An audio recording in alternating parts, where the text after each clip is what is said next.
But he was like, I understand now why I seek out validation from other women. And I was like, okay. And he said, all the trauma that happened to me as a kid, I always wanted my mom to love me.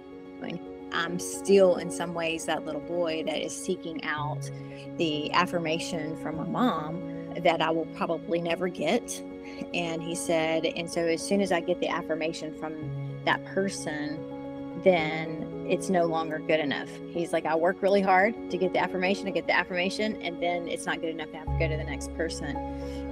Hello, and welcome back to the Emerge Stronger podcast. I am here with my co-host Melody, and we are bringing you part 2 of Melody's story. So welcome back, Melody.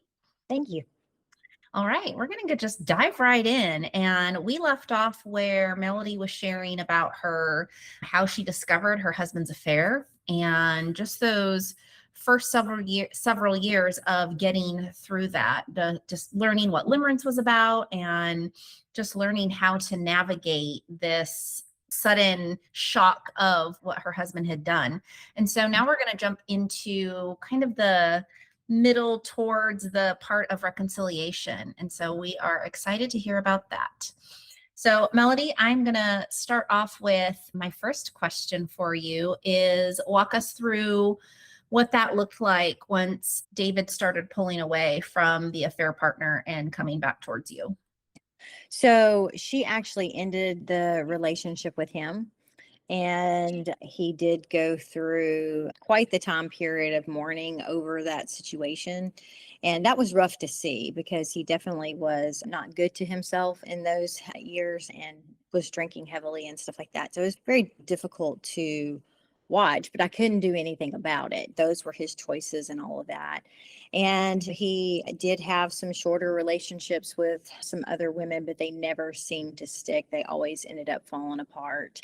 And I remember one day, of course, this part was like after we got back together, and he had an epiphany. And it was really the thing that kind of made me relax a little bit in the reconciliation process. But he was like, I understand now why I seek out validation from other women. And I was like, okay. And he said, all the trauma that happened to me as a kid, I always wanted my mom to love me. And I'm still, in some ways, that little boy that is seeking out the affirmation from my mom that I will probably never get. And he said, and so as soon as I get the affirmation from that person, then it's no longer good enough. He's like, I work really hard to get the affirmation, and then it's not good enough to have to go to the next person. And he was like, something changed in him after that. It was just like, oh, that makes sense. Now that I understand why I do it, it kind of has given you freedom to change the situation. I know that wasn't your question, but going back to him seeing other people and all of that, after they broke up, really the whole time just began to take steps closer to me emotionally. He told me that I was his best friend, and he told the women that he would see that I was his best friend. And if there was ever a scenario where you don't want Melody in my life, that's not going to happen because she's my best friend. And also, we share a kid together too. So that's a whole nother ball game. Anyway, and I remember telling him, stop telling them that, because then it's like it's a challenge for them and all that kind of thing. And they would stalk my Facebook page and stuff like that. And I knew that from things that he would say and stuff like that. But he would start telling me how he felt about things. And he would never tell me that he loved me. He would say, I love you, but I love you more like a sister or like a best friend. And of course, that was terribly frustrating for me, but I had to accept it. What other choice did I have? And he would come closer. And then when he'd start talking to somebody or whatever, he'd pull away and then he'd come closer. And then we had a couple of false starts in reconciliation where I thought, okay, this is really it. And then no, it fell apart again. So it was back and forth for a while. Yeah. I want to point out, you said best friend, and I don't think that happens in a lot of relationships like yours. Mm-hmm. But I also want to point out that the reason why and how he looked at you as a best friend is what we talked about in the last episode. You are a safe space for him.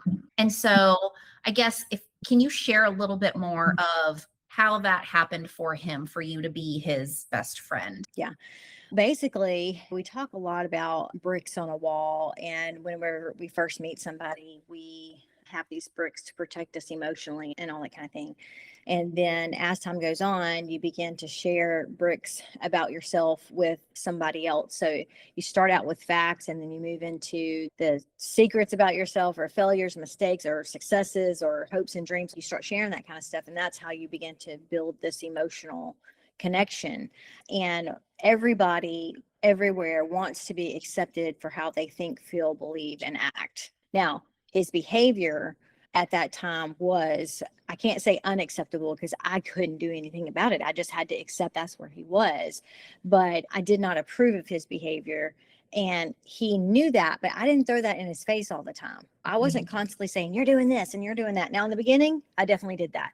But as time went on, I didn't do that. And he would just tell me certain things and I would just listen. And sometimes he would ask me what I think about that. And I would just say, I don't know if that's the healthiest thing for you or the wisest thing for you, but that's your decision. And sometimes he listened to me and sometimes he didn't, and all of that. But ultimately, I didn't pass judgment on him. I quit being critical of him. I wasn't contemptuous of him at the end of all of that. And that's what kind of drew him closer to me, to the place where he's like, this person is my safe place. Yeah. Yeah. Oh, I love that. Okay. And so during all of this, at what point did you seek the, and I don't know if we talked about this in the last episode, but seek outside counsel. And I want to talk a little bit about that because when we seek outside counsel, sometimes it could be like a coworker or a best friend or somebody from church, and they may have a little bit of bias, but if you seek an outside third party that's unemotionally attached to, or that's not emotionally attached to your situation, they can give you a little bit more sound advice. And so at what point in the journey did you start coaching? Yeah. I started coaching probably about a year in. It was right after I went to the workshop that Marriage Helper leads, and I sought coaching right after that. But before that, even before the affair happened, I started going to a therapist, and it was just because we had merged families and there were, you call it dysfunction. It was dysfunctional things in the sense of I felt like it was difficult for me to understand David's point of view, and I needed help understanding that point of view.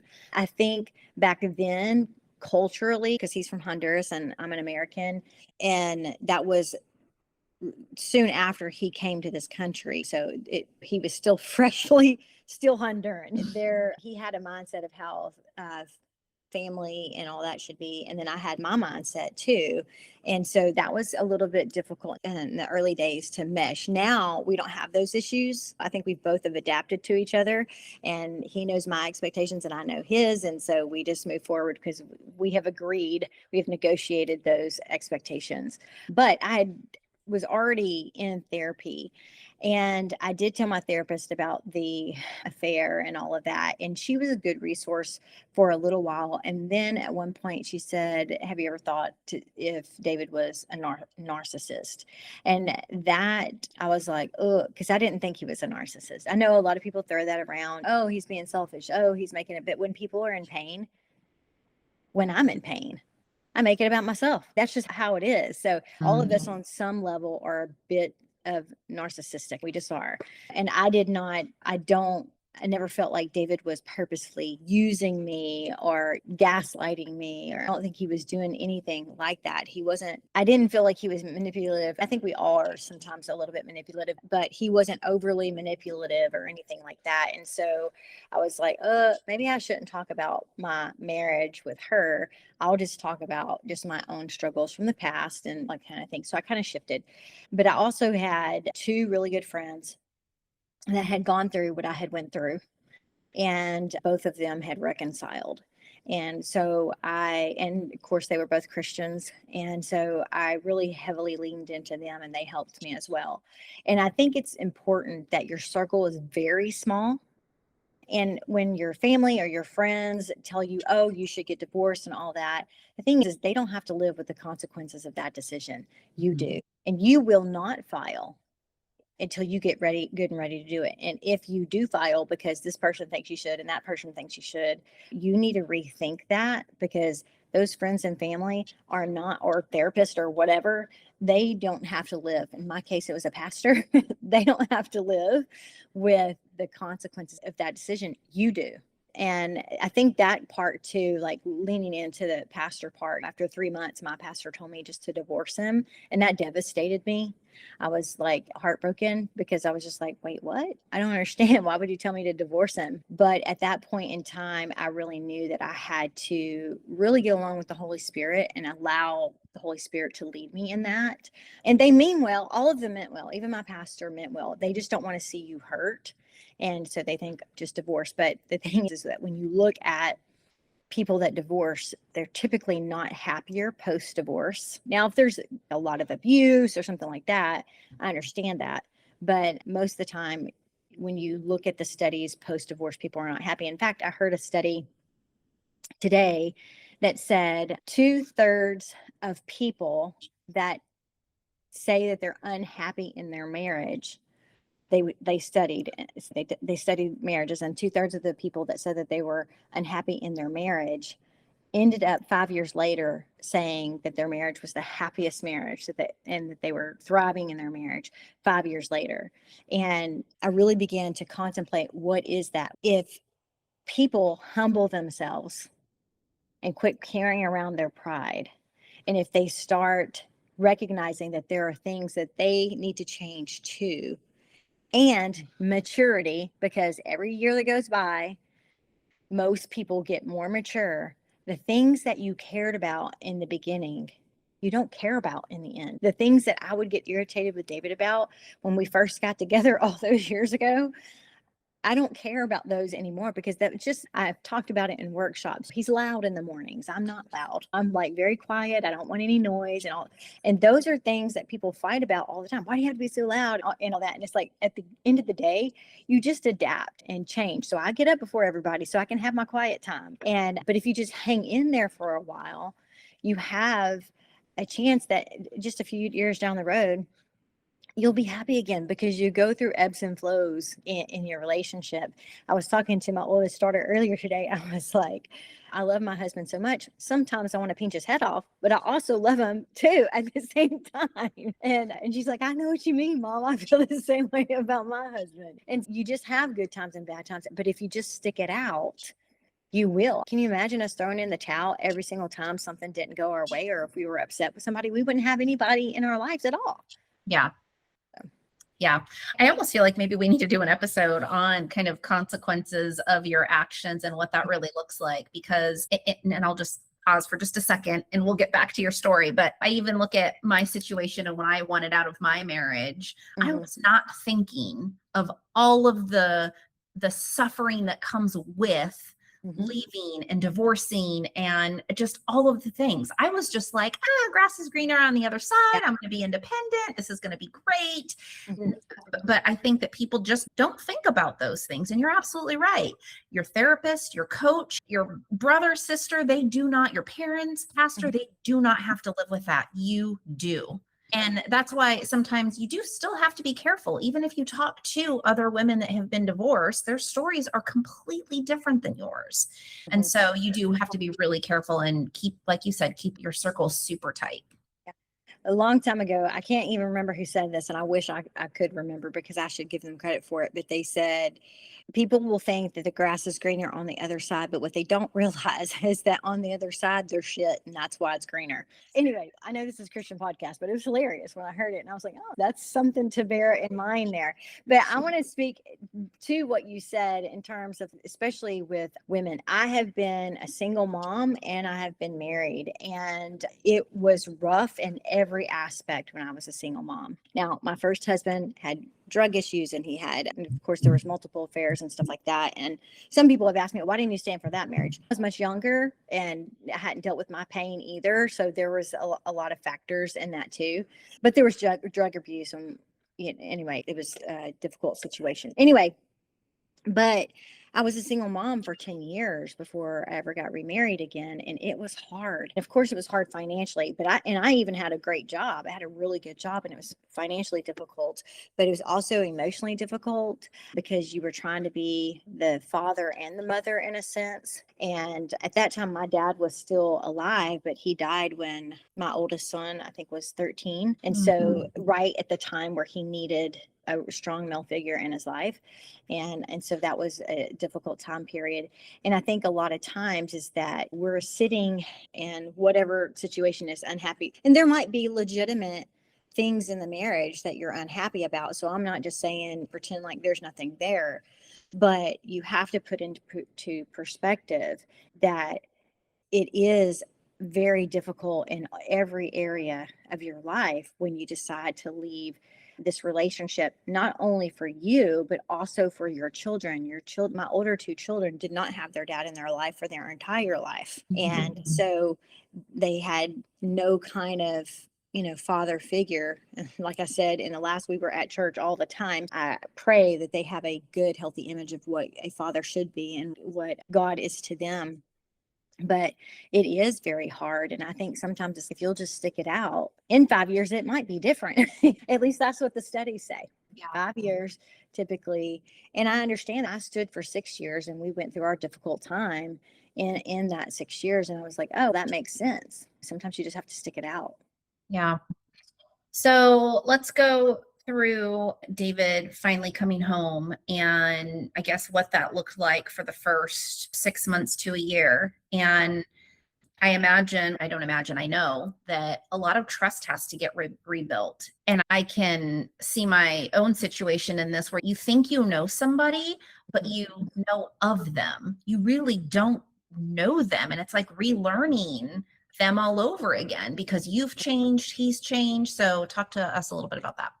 Yeah, when you're separated for any period of time, you continue to evolve and change as a person.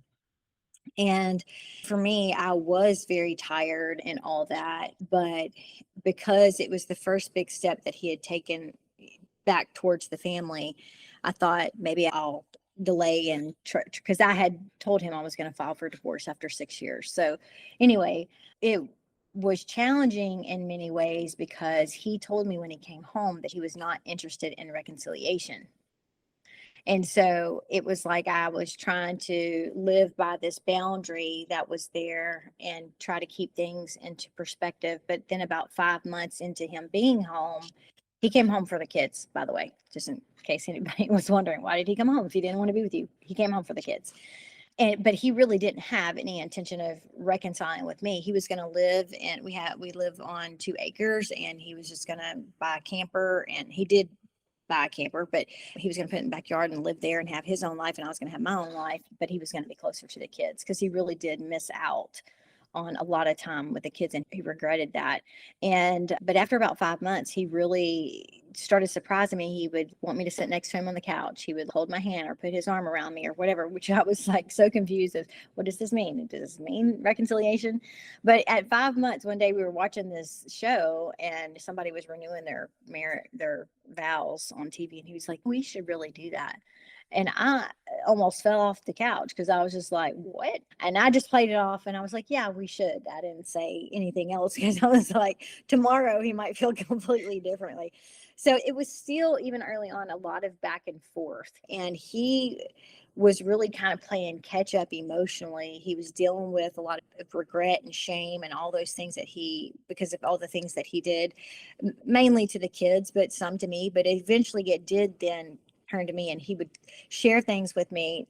If I tried to let's talk, he wasn't. I had to wait until he was in the mood to share, and then he would share things that I actually held very closely to my heart, and talked about those nights that he knew that he should come home, that he knew that God had given him me. And he was like, and that's eventually why he did start drinking so much, because he was like, I didn't want to hear it anymore. I was just wasn't ready to yield to what God had for me. And anyway, but it was still a lot of back and forth. I want to say it took 2 years to really get to the place where 18 months to 2 years where I was like, okay, we're out of the woods. We feel good now. Yeah. So, what would you say about your husband and your marriage today? What does that look like? Yeah. I am so glad that I waited the 6 years for this. Of course, I didn't just sit by and look at my watch. I was doing a lot of work too, and so was he, in our own ways on our own journey. Because what we have now, I would not trade for anything else. I feel like he knows me very deeply, and I know him very deeply. And we still have our quirks and things that get on each other's nerves and stuff like that. But he is my best friend. I'm able to share things. And I think the thing that we both love the most is like where our hearts are with God, you Yeah. know. And that's a very attractive place to be when your spouse is pursuing God and wants to put God first and all of that. It becomes very attractive. And I know he feels the same way about me. Yeah. Yeah. What would you say, I guess looking back, is there anything you'd tell yourself in that first moment? The wise Melody of today, the Melody that reads Proverbs Yeah. all the time. What would you Yeah. tell the Melody of back then? I would say hold on, but let go. And what I Mhm. mean by that was hold on to God and pursue God and let go of any type of control or anything and just truly trust God in the whole thing. Let go of David. The first couple of years were like trying to convince him, pulling out the Bible, and it was a lot of back and forth. And one minute I'd be nice to him, and then when he wouldn't respond the way I wanted him to respond, I would go off on him and all of that. And I think if I would just let all that go and just because sometimes I envisioned myself back then as caught up in a rip tide or a current or something like that and constantly trying to fight it. The more you fight it, the more exhausted you become. But if Mhm. you will just relax Yeah. and float, you'll come to the surface. And not saying that you won't feel the waves, because you will feel the waves, but your posture is completely different. I wish it wouldn't have taken me 6 years to get to the place where I truly trusted God Mhm. with the outcome. Yeah.